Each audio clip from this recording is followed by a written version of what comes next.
అందరికీ నమస్తే। మరి ఇయాలటి మన ఎస్ఆర్ మీడియా వార్తలకి స్వాగతం సుస్వాగతం। ఇక తెలంగాణల లోక్సభ ఎన్నికల హడావిడి అయితే మస్తుగానే మొదలైంది। ఇప్పటికే అన్ని పార్టీలోళ్ళు ప్రచారాలు అయితే మొదలు పెట్టేసిండ్రు। అందులోనూ అన్ని ఎంపీ స్థానాలకు అభ్యర్థులను సైతం ప్రకటించిన బీఆర్ఎస్ ప్రచారంలోనూ మస్తుగా జోరైతే వంచింది పో।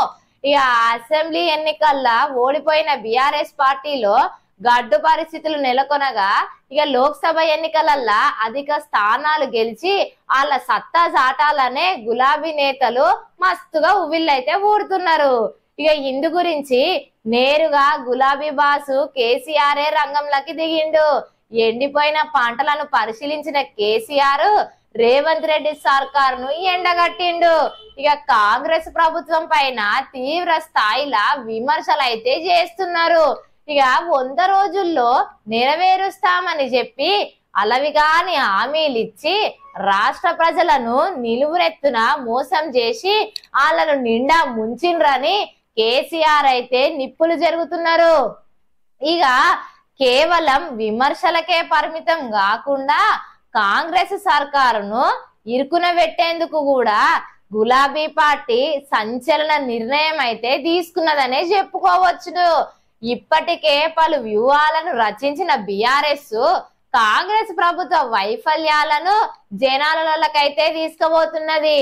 ఇక ప్రజలను మళ్ళీ వాళ్ళ వైపే తిప్పుకొనే ప్రయత్నాలు అయితే మస్తుగానే మొదలు పెట్టింది। ఇక ఈ క్రమంలోనే కాంగ్రెస్ పార్టీ 100 రోజుల వైఫల్యం పైన పోస్ట్ కార్డు ఉద్యమం అయితే చెయ్యాలని బీఆర్ఎస్ పార్టీ అయితే నిర్ణయాలు తీసుకున్నది। ఈ విషయాన్ని గా పార్టీ మాజీ మంత్రి సిద్దిపేట ఎమ్మెల్యే హరీష్ రావు అయితే వెల్లడించిండు। ఇక కాంగ్రెస్ పార్టీ వైఫల్యాల పైన పోస్ట్ కార్డు ఉద్యమం చేస్తామని హరీష్ రావు అయితే ప్రకటన చేసిండు। ఇంకేమున్నది, రాష్ట్ర రైతుల పక్షాన సీఎం రేవంత్ రెడ్డికి పోస్ట్ కార్డులు పంపుతామని హరీష్ రావు అయితే తెలిపిండు। అసెంబ్లీ ఎన్నికలల్లా హామీ ఇచ్చినట్లుగా రైతులకు ఖచ్చితంగా 2 లక్షల రుణమాఫీ, పంటలకు బోనస్ ఖచ్చితంగా ఇయ్యాల్సిందేనని డిమాండ్లు అయితే చేసిండ్రు పో। ఇక కాంగ్రెస్ పార్టీ అసెంబ్లీ ఎన్నికలల్లా ఇచ్చిన హామీలు నెరవేర్చిన తర్వాతనే పార్లమెంట్ ఎన్నికల్లో ఓట్లు అడగాలని డిమాండ్లు చేసిండ్రు।